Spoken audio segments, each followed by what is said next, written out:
सुप्रभात बच्चों, आज हम पाठ 2 नकलची बंदर से संबंधित कुछ प्रश्नों का दोहरान करेंगे।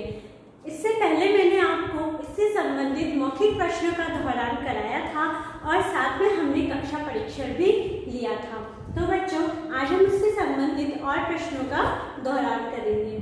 तो आपको याद है ना कि नकलची बंदर पाठ में क्या था? देखिए, फिर से हम एक बार समझ लेते हैं कि पाठ 2 नकलची बंदर की कहानी क्या थी। तो इसकी कहानी यह थी कि एक टोपी वाला जब टोपी बेचते बेचते थक गया तो वृक्ष के नीचे आराम करने लगा।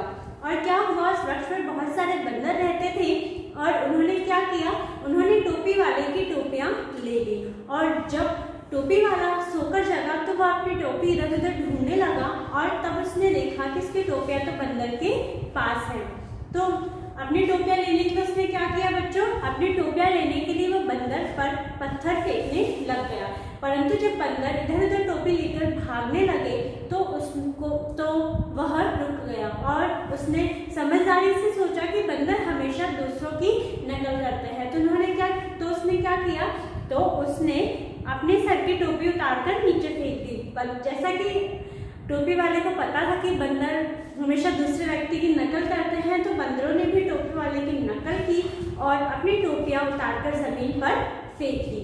ठीक है, तो इससे क्या हुआ, टोपी वाले को टोपी मिल गई। तो बच्चों, हमें इस कहानी से क्या शिक्षा मिलती है? हमें इस कहानी से यह शिक्षा मिलती है कि हमें मुसीबत के समय धैर्य से काम लेना चाहिए। ठीक है, देखिए अब क्या है प्रश्न 3 कि सही विकल्प पर सही का निशान लगाओ। देखिए, आपको यहाँ प्रश्न दिए गए हैं और क्या दिए गए हैं, साथ में उसके कुछ विकल्प भी दिए गए हैं, है ना बच्चों? दिए गए हैं ना, तो आपको इस प्रश्न को पढ़ना है, इसके विकल्प पढ़ने हैं और जो भी विकल्प सही है हमें उस पर किसका निशान लगाना है? सही का निशान लगाना है। देखिए, देखिए कि वृक्ष किसका था, है ना? पहला विकल्प है आम का, दूसरा विकल्प है पपीते का, तीसरा विकल्प है वट का और चौथा विकल्प है अमरूद का। तो बताइए बच्चों, वृक्ष किसका था? देखिए, वृक्ष किसका था बच्चों? वृक्ष वट का था। तो हम इस पे क्या लगाएंगे?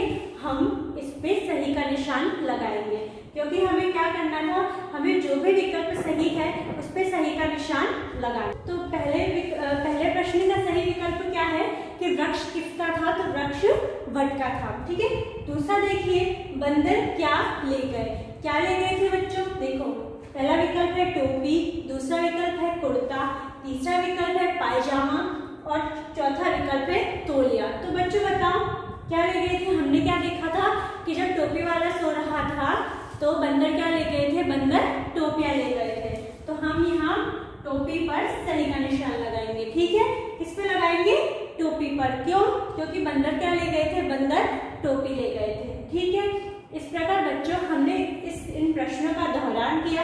बच्चों, अब हम क्या करेंगे, अब हम इस पाठ से संबंधित लिखित प्रश्नों का दोहरान करेंगे। तो देखिए, प्रश्न क्या है कि कौन थक गया? तो बताओ बच्चों, कौन थक गया था? टोपी बेचते बेचते कौन थक गया था बच्चों? टोपी वाला थक गया था ना।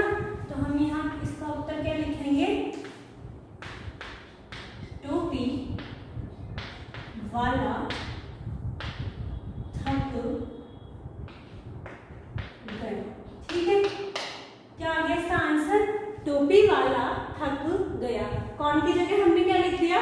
टोपी वाला, और थक गया की जगह हमने थक गया लिख दिया। ठीक है, अगला देखिए कि पेड़ पर कौन बैठे थे? तो बताओ बच्चों, पेड़ पर कौन बैठे थे? जब टोपी वाला सो रहा था जिस पेड़ के नीचे, उस पेड़ पर कौन बैठे थे बच्चों? पढ़ा था ना हमने, उस पेड़ पर कौन बैठे थे? उस पेड़ पर बंदर बैठे थे। ठीक है, तो देखो ऐसे लिखेंगे, पेड़ पर बंदर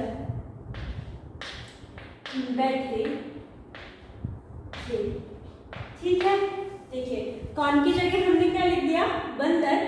पहले देखो, पेड़ पर की जगह हमने पेड़ पर लिख दिया और कौन की जगह हमने बंदर लिख दिया और बैठे थे की जगह हमने बैठे थे लिख दिया और लास्ट में हमने पूर्ण विराम लगाया है। क्या लगाया है बच्चों? अंत में हमने पूर्ण विराम लगाया है। ठीक है, यहाँ हमने कौन की जगह क्या लिखा था? प्रश्न क्या था कि कौन थक गया? तो टोपी वाला थक गया था, तो हमने यहाँ कौन की जगह टोपी वाला लिख दिया और थक गया की जगह थक गया लिख दिया। यहाँ प्रश्न क्या था, यहाँ प्रश्न था कि पेड़ पर कौन बैठे थे, तो ठीक है हमने पेड़ पर की जगह पेड़ पर लिख दिया और यहाँ कौन की जगह हमने बंदर लिख दिया और बैठे थे की जगह हमने बैठे थे लिख दिया। ठीक है, अगला प्रश्न क्या है कि इस कहानी से हमें क्या शिक्षा मिलती है। तो मैंने अभी आपको बताया था कि इस कहानी से हमें यह शिक्षा मिलती है कि हमें मुसीबत में धैर्य से काम लेना चाहिए। ठीक है, देखो इस कहानी से हमें यह शिक्षा मिलती है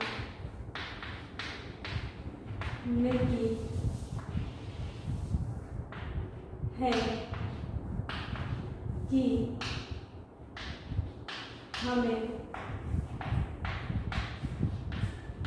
मुसीबत के समय घबराना नहीं चाहिए। क्या शिक्षा मिलती है बच्चों कि हमें मुसीबत के समय घबराना नहीं चाहिए। ठीक है, इस तरह हमने मौखिक प्रश्नों का दोहरान किया और सही विकल्प पर निशान लगाइए इस प्रश्न का दोहरान किया। आप इन प्रश्नों का दोहरान कीजिए और साथ में इन्हें याद भी करिए। धन्यवाद।